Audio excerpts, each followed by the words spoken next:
хвостовик для мин, чтобы она прицепляется к дрону и потом сбрасывается, чтобы ровно летела.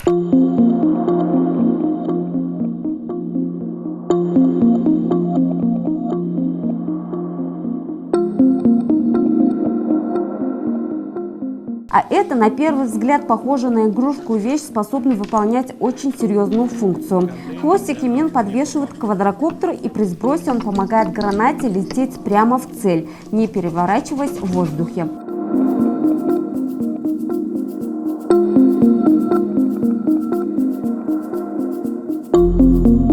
Вот мы его одеваем,